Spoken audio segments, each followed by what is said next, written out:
Welcome to 24 Hours of Past SQL Server 2014 edition. We're excited you could join us today for Darmati Como, Yevgeny Ternovsky, and Bill Kahn's session on Ask Me Anything, Open Questions and Answers on SQL Server 2014 HADR in the Cloud. This 24 Hours of Past event consists of 24 consecutive live webcasts.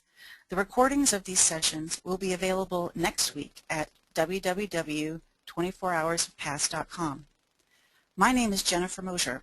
I'm a Product Marketing Manager at Microsoft supporting SQL Server and Business Intelligence communities, and I sit on the PAST Board of Directors. Now before we start this Ask Me Anything session, I have a few instruction slides to go over that will help you participate by submitting questions for our speakers. Firstly, at any time, if you're having any issues with the system, just raise your hand by clicking on the hand icon on the right side of your screen and someone will assist you. To maximize your screen, use the Zoom button located at the top of the presentation window. As all attendees are muted, to submit questions for Darmati, Yevgeny, and Bill, please use the questions pane on the right side of your screen. When we open the floor for questions, I will read them aloud for our speakers to answer. If I see a series of similar questions, I may group them together just for expediency. Click. While it feels odd for me to thank Microsoft, I would like to acknowledge that without premium sponsors like my employer, staging events like 24 Hours of Past would not be possible. Click. Next, I'd like to bring your attention to the upcoming PAST Summit. Taking place in Seattle, Washington from November 4th through 7th, PAST Summit will feature over 200 sessions with world-class SQL Server and BI experts. Planned and presented by the SQL Server and BI community for the SQL Server and BI community, PAST Summit is single-handedly the largest gathering of SQL Server and BI professionals in the world. With over 5,000 attendees from all over the world, PAST Summit is also a great place to network and meet face-to-face with experts, your peers, and MVPs. More importantly, PAST Summit delivers on providing you with the answers to your SQL Server questions, along with the knowledge, strategies, and skills you need to stay ahead of the curve. Contact your local chapter for a discount code to save $150.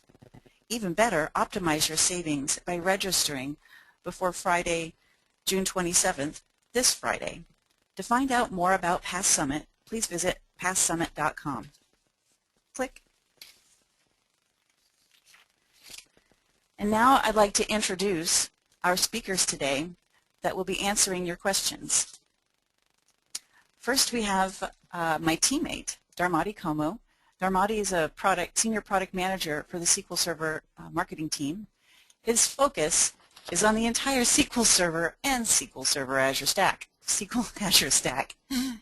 The other two speakers, Yevgeny Ternovsky and Bill Kahn, both sit in the data platform engineering system team in the Cloud and Enterprise division at Microsoft.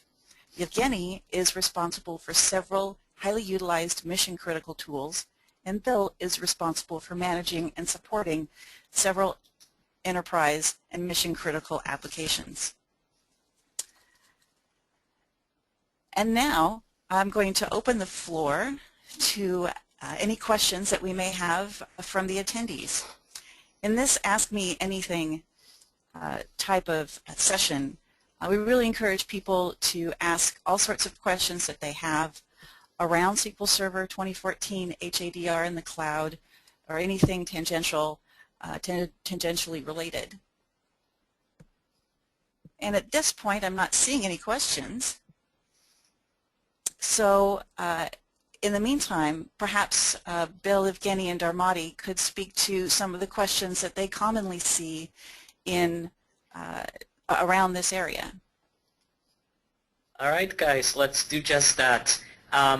For us, working with our customers, there's some things that we see over and over, and so we have some questions to maybe get your minds going, maybe pick out some interesting themes to you. And so at any time, do feel free to interrupt us and ask questions. So the first thing that you might be asking yourself is, well, why would I want HADR in the cloud in the first place? HADR means High Availability Disaster Recovery, for those of you not familiar with the acronym. And it essentially means that your service is highly available and you're able to recover from disasters, as you might imagine the name implies. So the first reason why you might want this is that an event can cause an on-premise SQL Server to become unavailable, right? Even in the greatest labs, there can still be power outages, there can still be, heaven forbid, natural accidents.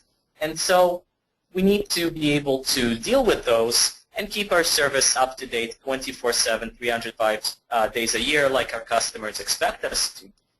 And so, a service interruption can be temporary or perhaps even permanent. The examples there are gateway failure and flooding. Now, a disaster recovery site, which means, spin up your own brand new lab somewhere in a different location, perhaps in a different geopolitical region. You often talk about that. It's a very expensive operation, right? You need to pay for the facility space, you need to pay for the maintenance, you need to pay for all the utilities, you need to pay for an extra set of hardware, which is effectively sitting there for the most time not being used. And of course, you need to pay your DBAs and operations folks to keep this entire thing up and running. And so the cloud extrapolates this recovery site away from you. You can either move entirely to the cloud and have your HA solution up there, or you can indeed have a hybrid scenario where perhaps your primary data center is still on-premise, but you have an additional option for recovery up in the cloud. This becomes a lot easier to manage, right? You don't have to deal with the labs. Us at Microsoft and the Windows Azure team take care of all of that for you. You get a bunch of things for free, like redundant storage and like automatic VM failover. And the price ends up being better because, well, you don't have to support all of this, right? We have a slide here later on how much this actually costs, but you'll notice that almost everything is effectively pay-per-use. So if you have some VMs sitting around in the cloud waiting just in case you need them, then all you have to do is simply fail over, start them, and that's when you start paying. Normally, you're not paying anything. So, are there any questions so far before we proceed? Does not sound like it, so let's move on to the next. Yeah, it looks like we've got a quiet crowd here today, so perhaps you can start going through some of these questions to get people a little bit more engaged. Yeah, not a problem, and feel free to interrupt me whenever, and I'll be happy to answer those as well. The next thing that you might be wondering is what options are available to me for HADR in the cloud. There's a few sets of technologies here specifically that we present to you. The first one is SQL Server on Windows Azure VMs. Windows Azure VMs are VMs that run in a Windows Azure facility up in the cloud. They can either be completely clean or we provide images indeed for you to use. With SQL Server, with your OS of choice already pre-installed. And so all you have to do is spin one or multiple of these VMs up, and you're in business. The idea then is either entirely in the cloud or through a combination of on-premise and the cloud, like I mentioned, you set up a failover networking scenario with AlwaysOn and availability groups. And then if something happens to your on-premise solution or to one of your primary nodes in the cloud, you simply fail over just like the AlwaysOn availability groups you're familiar with in your on-premise scenarios. The next option we have for you guys is SQL Server data files in Windows Azure. This is another hybrid scenario. So we understand that you guys might still want a bit more control over the data where it's stored, as well as where your servers are located. And to that extent, we provide this option.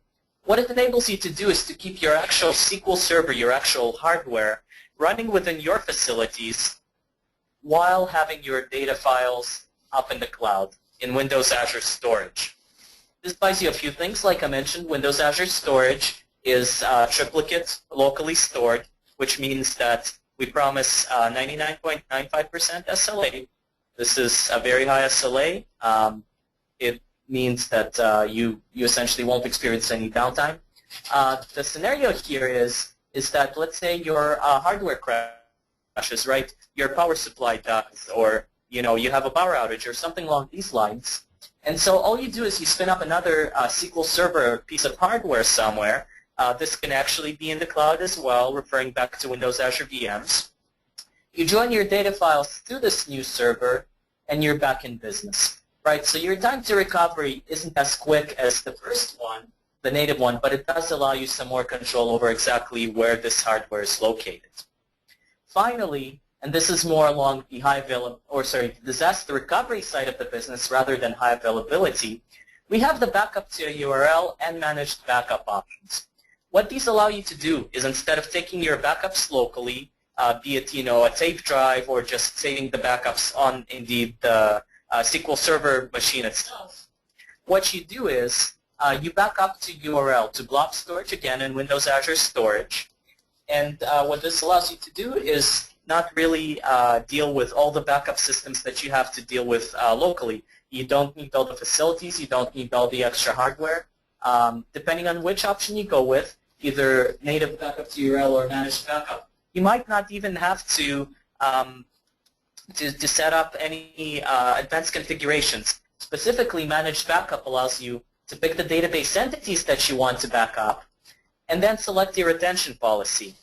And based on these things, SQL Server will know exactly when it needs to back up, what it needs to back up, and will do so. So depending on how hands-off you want your backup experience to be and what your business requirements are, right? So, for instance, some businesses dictate a specific frequency of backup, and managed backup, while potentially completely correct in thinking that the backup isn't needed at that frequent rate, it still means that you won't be meeting those business requirements. And so, based on what you want to do, both of these options are available to you on the backup side.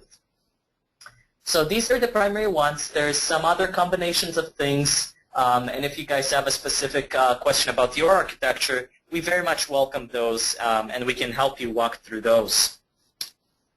If there aren't any further questions, the next thing you're probably asking yourself is, well, what am I going to pay for these cool new features? And to that extent, I'm going to hand it over to Dermani, and he's going to tell you all about that.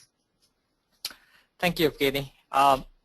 So that's actually the next question usually when people ask about why should I use the cloud, right? And then how does it cost? And then am I going to pay for every single thing that I do? Am I going to incur a lot of charges? Can I stop it? Can I pause it? What should I do, right? So these are the questions that most people ask about in terms of the licensing. So let me quickly go through the licensing at the very top. Kenny mentioned about running SQL Server in Azure VM or the virtual machine. And that's one of the many Azure services that we can provide for you guys. For the VM, we actually have a good story there, because not only you can spin off SQL Server VM as much as you want, the way that we charge it is actually by minute, meaning that if you run the SQL Server on the VM, let's say today you run it for only like 20 minutes, that's how much we're going to charge you, right? Because you can actually shut down the VM, and we will not charge the VM while you're shutting it down, while it's not being used. We only charge it when it's used, and it's only by minute. So that's a very good thing, right? In terms of the licensing portion, you have two ways to actually license the SQL Server that's running on the virtual machine. The very first one is we have what we call pre-built images or template gallery, where you can actually spin off SQL Server running on a VM using the pre-built SQL Server image that we already installed for you. In that case, that you actually just paying the rent. You actually don't acquire the license, you pay the rent. And what you do is use the Azure portal and then spin off any VM sizes based on SQL Server images, and you're good to go. The other one is you want to bring your own license. We also allow you to get your SQL Server license that you have already purchased. Let's say you're running in your own data center and you want to move that license to the cloud. We fully support that. We call that licensing mobility. That allows you to essentially install your own version of SQL Server that you already purchased to the cloud, and then just turn it on there. In that case, that you only need to pay the Windows Server charges, okay? Because SQL Server running on top of Windows Server. The first scenario, you pay for both Windows Server and SQL Server. The second scenario, you only pay for Windows Server because you already moved your existing SQL Server license over there. The second scenario where you move your own license of SQL Server, assuming that you have what we call software assurance or SA in place, so you can do licensing mobility. So that's the VM. Moving down, which is the network, because Azure is located in multiple data centers throughout the world in different regions. We continue to add more and more data centers throughout the world. And on the networking side, we only charge you on the incoming traffic, not the outgoing traffic. Okay, meaning that any traffic that goes into Azure data center is charged, but not the outgoing portion. So that's very good, right? Because let's say you host a website, you host query, things like that, then only the incoming is being charged, not the outgoing. On the storage side, so whenever you're going to move SQL Server into the VM, you may use the storage as the placeholder, like a repository for all the VMs, and it's going to be charged on the storage use. And the way we charge on the storage is also not based on the allocation. So for example, if you allocate 10 terabyte of storage for, let's say, whatever reason you want to put 10 terabyte of stuff in there, but you have not, so we actually charge you based on what you use out of that 10 terabyte. So let's say you only use 2.5 terabyte or 10 terabyte, we're only going to charge you the storage fee for the 2.5 terabyte. Right? So it's based on the usage, not based on whatever is being allocated. We try to minimize the charges for customers so that you can use this very affordably, and you can continue to try to use Microsoft Azure on your ongoing SQL Server deployment and operations. Okay. Thank you, Dharmati. And just to add on that these features here that you talked about, they're not specific to SQL Server. They indeed apply to the entire Microsoft and Windows Azure stack. So if you want to implement similar technologies and some of your other things as well, that's also very much doable through this. So the next one we're going to talk about is on the networking side, right? So we talked about potentially having a hybrid scenario where you have some of your primary servers on-premise in your own labs and your secondaries up in Windows Azure. So there's two things that we can do here. The first one, creating virtual network in Azure. Had to read that slow, bit of a tongue twister. We link an MSDN article there, and the article walks you through exactly how to do this.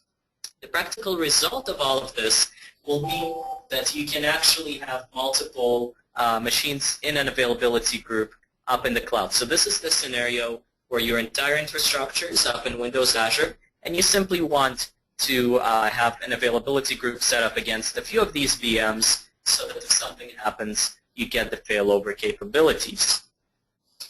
The second scenario, let me try and read this one properly too, create virtual network from on-premise to Azure. This is the hybrid scenario. And again, we provide you a link to the MSDN there. It's an extremely detailed article.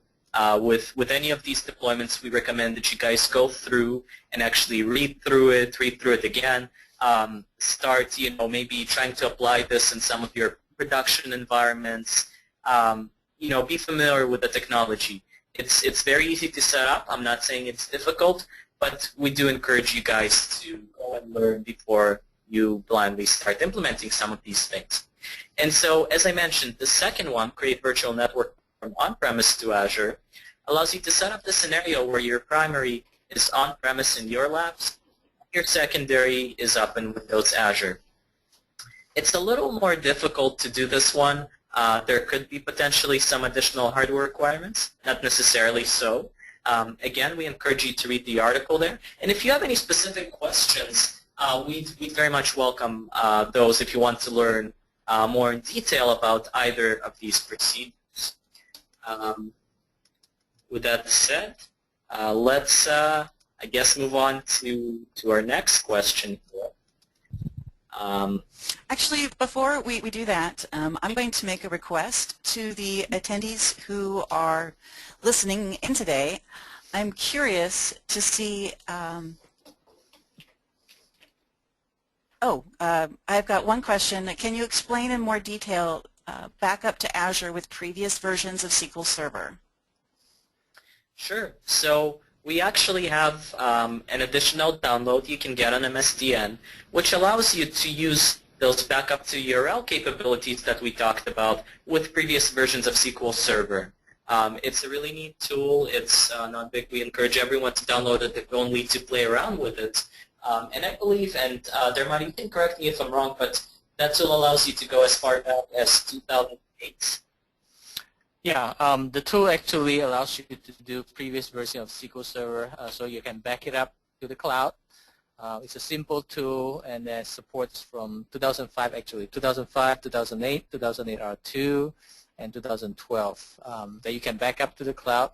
And it's a service that you download, install, and you monitor a particular folder that allows you to move your backup files to Azure storage. Yeah, we've been using this locally for the data platform team, the engineering services side of it, Bill and myself, and it's a very straightforward, very easy tool to use. So we encourage you, even if you're not on SQL Server 2014, start playing around with some of these features. Right, they're not just limited to SQL Server 2014. Some down-level versions very much can take advantage of some of these scenarios as well. So, looks like we have another question here. What is the difference between manual and managed backup? I'll let Bill take this one.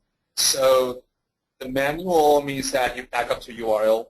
You do have to run manual jobs, and you run it on a schedule basis. The managed backup, it's there's two things you can do. You can set up on the instance level, SQL Server instance level, or the database level. And then it allows to do a full database backup and a transaction log backup. And then what the managed backup does is there are several things, several thresholds that when it hits, it automatically triggers the backup. For example, if the database doesn't have any full database backup, it performs the full database backup. If there's a broken log chain, if somebody doing the copy only full database copy only backup and not both the blockchain, and this thing will detect it, and the managed backup will detect it and triggers the backup. So that's the difference between the manual and the managed backup. Manual is just like regular you create a backup database job, and then you just kind of run it on a schedule basis. But with the managed backup, you essentially just turn it on, and then all the algorithms to say when to need to back up, it automatically does that for you. So. Okay, I do have another question. We have one. It says you mentioned a defined uptime SLA. Are there defined performance SLAs, guaranteed IOPs? So the IOPS is actually limited by the Windows Azure storage. Windows Azure storage, indeed, when you use any of these hybrid scenarios, is your backbone where everything is stored, either the virtual machine or your SQL data files. And there's an actual limit there published, and perhaps Dermot or Bill can jump in here. I don't remember what that limit is off the top of my head, but that's kind of what you're getting into.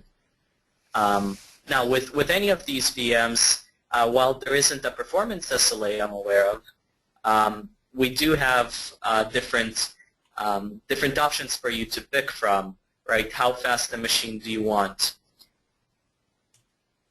Dharmati, do you have maybe on the licensing side any further input on those SLAs? Nope, not that I know of. All right. Okay, I have some more questions. Let's see. I have one here from Alan Mulvin. He asks, with the dawn of virtualization, we are told we need to take into account the hosts and not just the virtualized server. How can we gather statistics to help us manage SQL Server, such as buffer manager, memory manager, and other WMI statistics? That's a good question. So, well, perhaps let one of you guys take that. I wonder if you guys could repeat that question again. No problem. The question is, in the dawn of virtualization, we are told we need to take into account hosts and not just the virtualized server. How can we gather statistics to help manage SQL Server, like buffer manager, memory manager, and other WMI statistics? Well, those should be coming from the performance counter. So what I usually do is, when I'm looking at those performance counters, I'm looking at what the SQL Server is telling me to, right? What the SQL Server is doing. As far as the host, there is the best practices on how to configure the virtual machines for SQL Server. So I think there's a great white papers out there on MSD online that maybe perhaps you guys can take a look at it. I will also say that while not necessarily directly related to your question with performance counters, we do have SLAs on the host as well as the VM, right? So we talked about SLAs for the VMs. The hosts have a similar SLA, and so that SLA actually includes both planned and non-planned downtime. As you can imagine, we have to batch our VMs, or batch our VM hosts, rather, I should say, and so that's included in that very high SLA. That also includes any unplanned downtime as well. And of course, with Windows Azure, like with any other service here, we actually have a guarantee on that. So if we don't meet our SLA, there's financial implications for us to where you essentially don't get charged for a particular thing. And I would encourage you to read more about the licensing there. As far as performance counters, right now I believe the hosts are exposed, but on the VM level itself, you can do the usual things that you would. Hopefully that answers it. Great.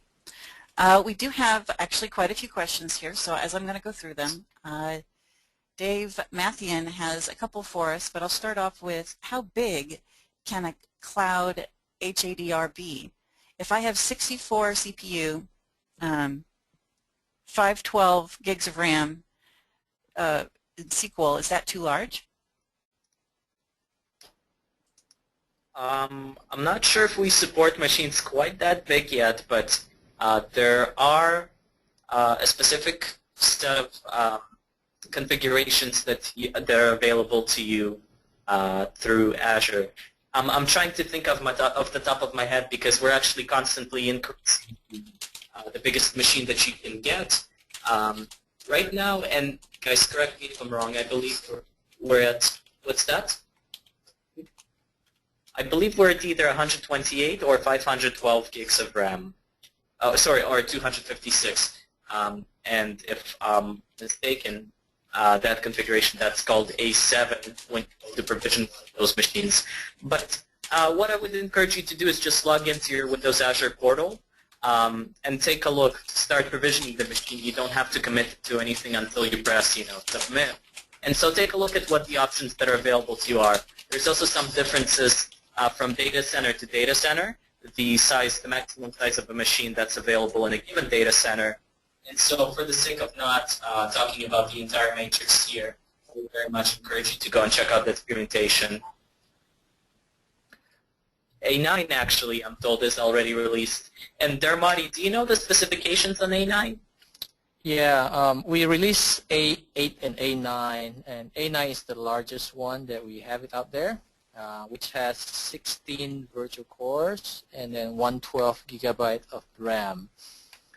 So that's the largest size today. As Guinea mentioned, that we continue to assess the need from customer as we move towards more and more mission-critical deployment in Azure. We'll continue to increase those size. Yes, and especially with features like in-memory OLTP, which there was quite a few sessions this morning on, those are absolutely usable in the cloud as well. And so obviously, as the need for RAM increases, we will continue exploring those options. Okay, I've got some more questions here. The next one I'm going to share is from Niraj Janwandi.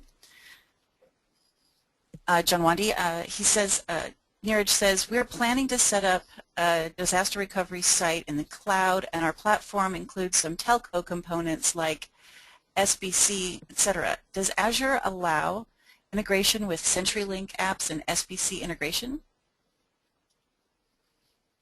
I don't, but we can do a follow-up on that.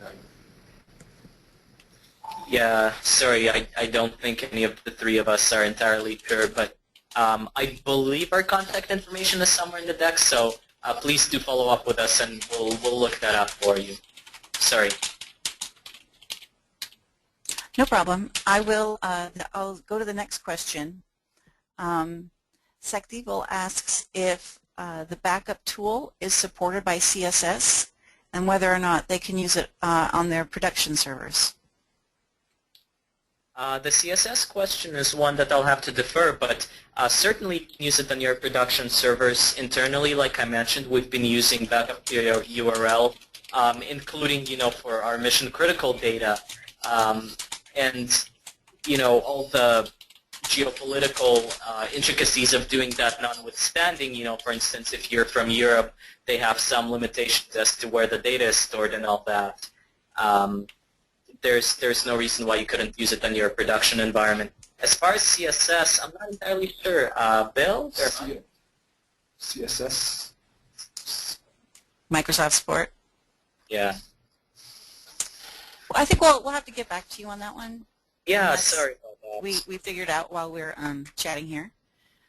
I'll have the next question by Brett Estes. Brett says, if I have a server shut down and waiting to be spun up for a disaster recovery drill, am I only paying for the storage on that VM? If this is true, could they connect to a database that I host? So if I understand the question correctly, and hopefully the attendees there can follow up with you, the question is whether by hosting a database in the cloud, they would only be paying for the time that server is up for the storage. And I believe that's the case, right? You're paying for, like Dharmati mentioned, you're paying for only traffic in one direction. And so assuming that there's no traffic, you're not paying anything. Likewise, if the VM is idle, you're not going to be paying for anything either. And Dharmati is their licensing expert here, so perhaps he can follow up. Yeah, I mean, if let's say you're doing AlwaysOn as one example, and then you have your standby servers, you do pay when the standby server is running, meaning that the VM is running. But from licensing perspective, if you do a bring your own SQL Server license, you can actually have one active license that you pay and you have one standby license that you don't have to pay, provided that you don't use the standby server for operations such as backup or reporting. If you use any of the standby server for reporting purposes, we consider those servers to be active and you have to pay a license from that. Actually, that's a good point. Thomas the Rock was asking whether it's easy to transfer those on-premises licenses to Azure VMs. Is as easy as, I mean, we use Trust System from Microsoft, right? So let's say you have a 5 SQL Server license that you have on-prem with software assurance I mentioned earlier, and you want to move that to Azure VM, you can just do it right there. Provided it's the same edition of SQL Server, same versions, and you don't run it in both places, right? Okay. Something that's similar to the question right before, Keenan asks, in case of a hybrid solution with the HADR secondaries in Azure, does the pay-per-use include replication or other synchronization techniques? We actually have a slide on that. Yeah, let me actually jump forward to it. Some of those technologies are indeed supported, and conveniently enough, it's the next slide here. So when you look at the slide, you see that we obviously support AlwaysOn availability group, and you can either run SQL Server 2012 or 2014. Note that any of those technology that we supported, we do not support asynchronous or zero data loss replications because we don't really know for sure your connectivity between your data center to Azure data center, right? So we only support the async mode. And you can look at the different technologies. In this case, you can have availability group I mentioned. You can also do database mirroring as well as log shipping. Those three are fully supported. And in case of availability group in SQL Server 2014, you actually can have up to 8 secondaries now. There's a typo there in the slide that says 4. That's only for SQL Server 2012. For 2014, we can do up to 8 secondaries. Right? And each one of the technologies as listed there has their pros and cons and things like that. We do, from SQL Server perspective, encourage customers to upgrade essentially all their HADR capability to the AlwaysOn capability because that's the one that we continually enhance. We continue to ship database mirroring as part of the product as well as log shipping, but there's very few enhancements that will be going into those technologies. Right, those are largely on legacy support at this point. Now, as far as the licensing question, I think there was a licensing component to it as well. Whether they'd be paying with any of these other technologies, what would be the cost? Yes. Yeah. It will be similar. So, for example, database mirroring. Let's go down the list. If you have database mirroring set up, you only can have 1 secondary at this point. If you used it just for standby, you don't use the readable secondary portion, like you don't create database snapshot and things like that, then you don't need to pay for the standby portion of it if you bring your own license.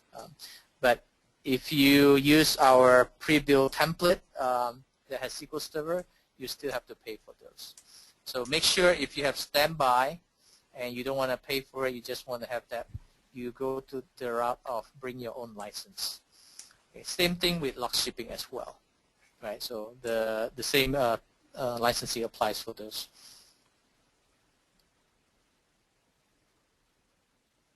Okay, I have another question. Let's go with, Neeraj has another question regarding a hybrid scenario. Does Azure support PCI compliant secondary for sensitive data transfer?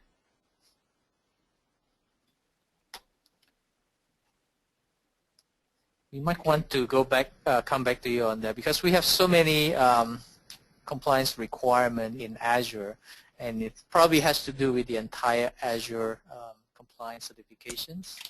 I have to go back and check on those.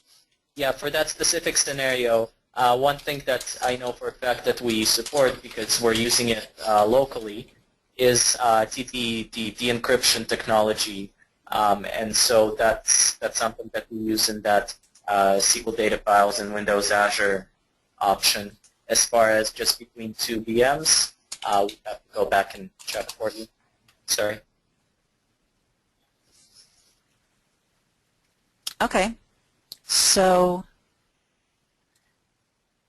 Neeraj also asks or wonders how efficient it is to connect on-premises web and application servers to SQL Server in Azure. You know, I think it varies. While we can guarantee the network within a particular Azure data center, we obviously can't guarantee from your on-premise piece of infrastructure, the networking between that and the Azure data center. So it very much varies. There's a bunch of different data centers available to you all over the world, and so hopefully one of those will actually work. As a follow-up, sorry, to the previous question, as far as PCI is concerned, let me just move this screen over here. This is the Trust Center page for compliance, and you'll note that if we go down, PCI is indeed something that is mentioned, and there's specific details on exactly the extent of compatibility that we offer. So I would encourage you to go to this page, which is the Trust Center compliance page, and indeed read up about the details. Level 1 appears to be what we support for PCI. So hopefully that answers that question too. Okay. So another question we have from Thomas LaRock. Tom wants to know, can he extend his Active Directory to Azure?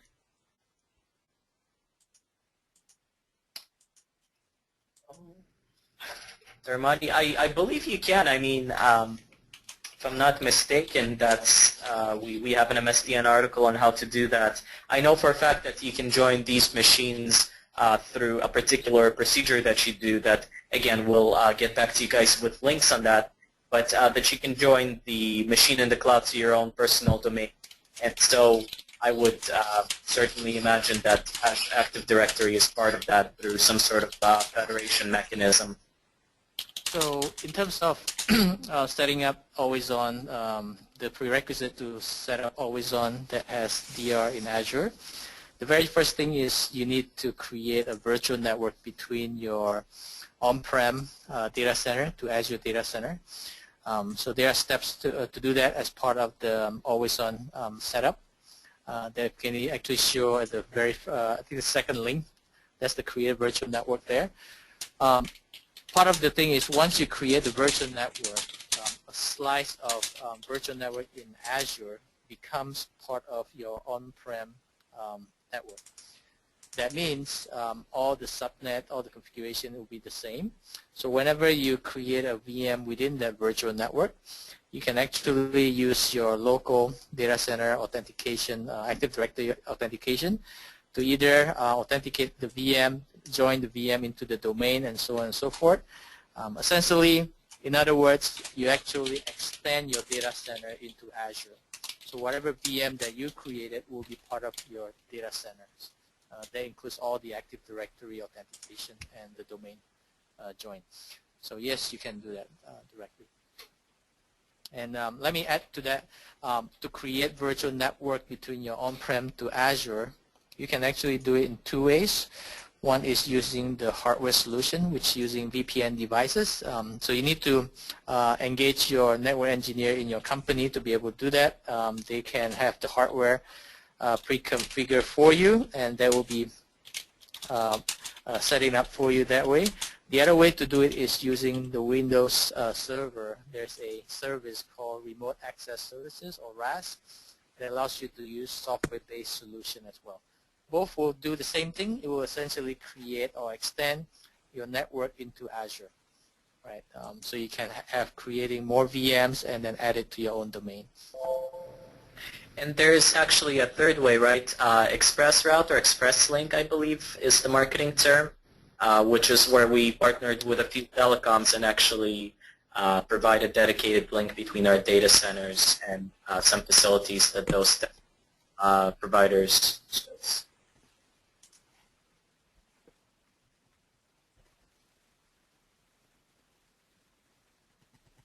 Okay. I have a few more questions here. Dave asks a nice general question on whether you guys have any tips for testing HADR in the cloud. Yeah, so let me start with that, and I'll let Bill jump in because he's the one who actually does this on our own team. Like I kind of briefly touched on before, one of the things that we very much recommend you do is start with a pre-production environment. Not to say, again, that this is a difficult procedure to do or anything, but you want to be familiar with it. As with any other major architectural change within your lab, you want to go through and you want to be sure you understand the entire procedure. You'll have done it from beginning to end at some point. And so that's one of our recommendations. The other one that we would recommend is actually every now and then exercising this failover option so that in case something bad does happen, everyone is prepared. You know for a fact that this is going to work for you, right, because you've already tried every now and then, perhaps monthly, perhaps quarterly, whatever your business needs are. And Bill, maybe some more technical details on some of this. Technicality-wise, I think it's like, you have to think about, of course, we talked about a lot of different HADR solutions. Whatever fits your company, whatever fits your infrastructures, you suffice just do the backup. Then the managed backup, the backup to URL options might be available to you. Or do you want to have the HA capability? We can have the availability group, and then you can extend that out to the Azure. You can have the secondary replica in the Azure VMs. But testing-wise, we do have multiple testing environments. We also do testing in productions. So that kind of validates the performance, some of the stress tests that we do while everything's in the production. So you have multiple different choices there. But the point back to the beginning is you have to exercise those options. Even if you create this strategies on a disaster recovery, you still have to practice it, not merely just on the paper. So we do practice it. When we roll out the DR capability, we kind of test it. We also test it in production, and we finally roll it out phase by phase. So. Yeah, the other thing that they'll say is, and it's not entirely going to get you the exact procedure that you're going to need to take in order to deploy some of these features, but one of the things that we did was we went into the Azure VM gallery, spun up a bunch of SQL Azure VMs, just playing around with some of these options, right? It takes, maybe a half hour, probably much less, to get a brand new SQL Azure VM up in the cloud. And sorry, when I say SQL Azure VM, Windows Azure VM, the SQL image, is a bit of a mouthful. And so, get some of those VMs out there. If you have an MSDN subscription, you have some time already included for free. So do some experimentation, figure out the exact mix of on-prem and cloud that works for you. Maybe it's completely cloud. Maybe you want to go for one solutions. And just, I think keep exercising, keep reading up. Okay, so we have just a couple of questions left, both by Tom LaRock. Tom asks, am I responsible for creating and maintaining copies of my data for DR purposes, or is this a service provided to me as part of the base price? I'm not entirely sure I understand the question. Maybe one of the other guys can jump in, but you're creating a SQL server up in the cloud, so I don't know if there's anything special there compared to doing it locally, but I might have misunderstood that, so hopefully Ramadi or Bill, you can jump in here. Maybe you can repeat the question, Jennifer. He writes, am I responsible for creating and maintaining copies of my data for disaster recovery purposes, or is that a service provided to me as part of the base price? Got it. So if you run SQL Server in Windows, in Azure Virtual Machine, Essentially, we actually have a bunch of Hyper-V hosts, if you will, lack of a better word, and you create your own VM. You are responsible for that VM. We would not do any maintenance whatsoever in the VM. We would regularly patch maybe the host itself, but we will not touch your VM, meaning that if you want to install, let's say, security protection, let's say antivirus and all kinds of things, you have to do it yourself. You also need to patch your VM yourself. We will not actually do that. We actually have another service called Azure SQL DB. It's a platform as a service offering that we actually do maintain a lot of the things in the background for you. For example, the HADR portion, so you don't have to worry about those.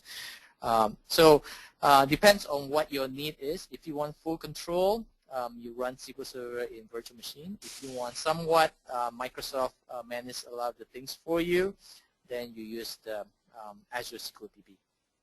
Yeah, the other thing I'll say, and sorry, this just came to mind, is with some of the components, for instance, the storage aspect, you actually get local triplicate storage for free, and then if you enable geo-replication, you get an additional 3 copies of that data somewhere else. Now, the geo-replication option is a premium option. It's an additional cost, but the local triplicate is, in fact, included for free.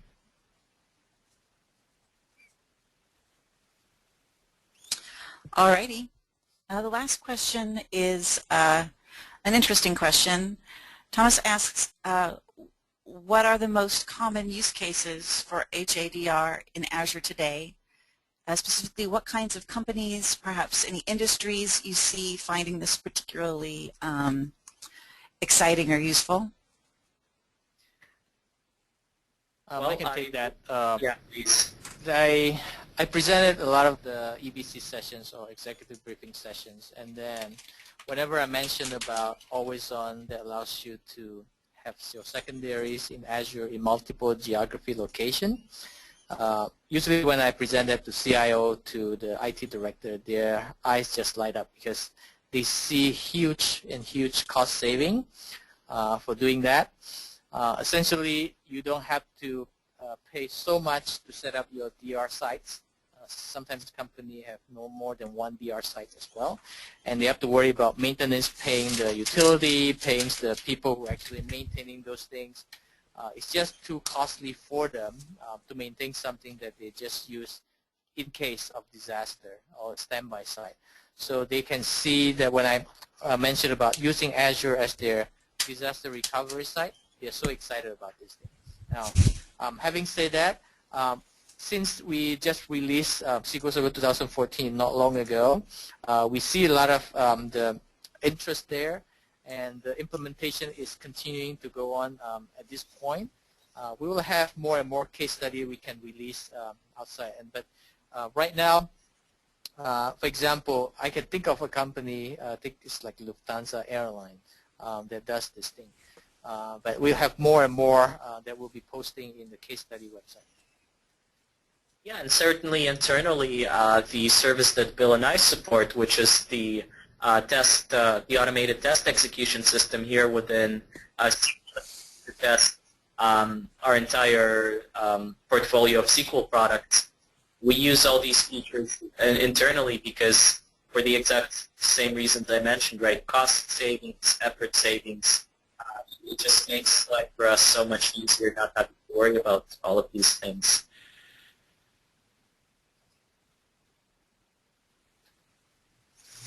Okay, I have another question from Niraj. Does Azure allow SSD storage for critical data file location? No, I believe today you're not allowed to specify which type of storage you use in that storage. There's a scenario that's being explored, but I don't believe that's something that we support today.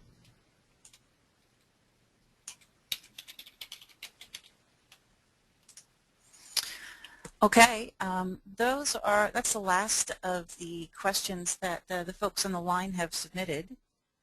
To the speakers, Dharmati, Evgeny, and Bill, are there other slides that you wanted to review, other common questions that you wanted to share?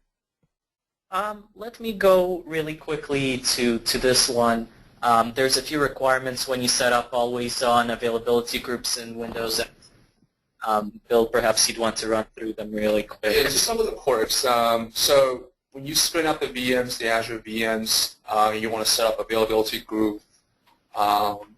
Make sure you choose the same affinity group, which means that just basically means the same cluster in the Azure. It reduces the cost because it reduces the log synchronization, the latency. Make sure that your replicas, your primary replicas and the secondary replica, they are in the same availability set. That just basically means that it's a fault tolerant, essentially. In the same VNet, so that any sort of IP changes in there, it will not be affected or constantly affected. So this is just kind of like, aside from just configure your availability group, these are some of the things that you have, some of the quirky things that you have to kind of know about. Same group, same availability set, and same VNet. So. And all of these are listed in the MSDN articles that we provided, which is, small little nuances like this is why we say do read the documentation very thoroughly and do practice the deployment before you actually deploy it to your production servers. Another question that we get quite a lot, and let me just go to it directly here, is I have offices in many places around the world. What options are available to me as far as reducing my latency? So this is something like, for example, you have the transactional replication, you have the subscribers all around the world trying to subscribing a bunch of data, and then and you have clients reading off those data. You can set up an availability group. You can set up with SQL Server 2014. You can up to 8 replicas, secondary replicas. So you can set up all of those as a read-only replicas, and you can spin up the VM closest to your regions, to your subscribers, and deploy there, and have the secondary running there. So that's something that I heard. That people like to, convert or migrate their transactional replication to use availability group options. It's because of this.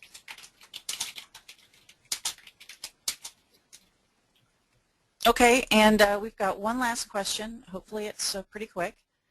Ahmed asks, any specific disaster recovery use case for data warehouses environments? I don't believe data warehouses are something we really support in the cloud as the first. They're very resource intensive, right? And so as we mentioned before, right now the biggest VM you can get up there is 128 gigs of RAM. If that's sufficient to you, then by all means you can use the exact same technologies we've talked about. But I don't believe that we offer a first-class data warehouse type of solution. HDN is probably the closest thing to that. That's essentially the Microsoft Azure implementation, where you use our computing resources in the cloud to crunch your data for you, but not the traditional, data warehouse appliance or anything like that.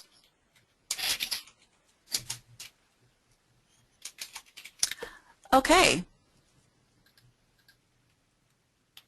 Unless we have any other questions, I think I'm going to thank everyone for their time. I'd like to thank our speakers, Darmati Como, Evgeny Janovsky, and Bill Kahn of Microsoft. And I'd like to thank all the participants who asked some interesting questions. Thank you for your time, and have a great evening.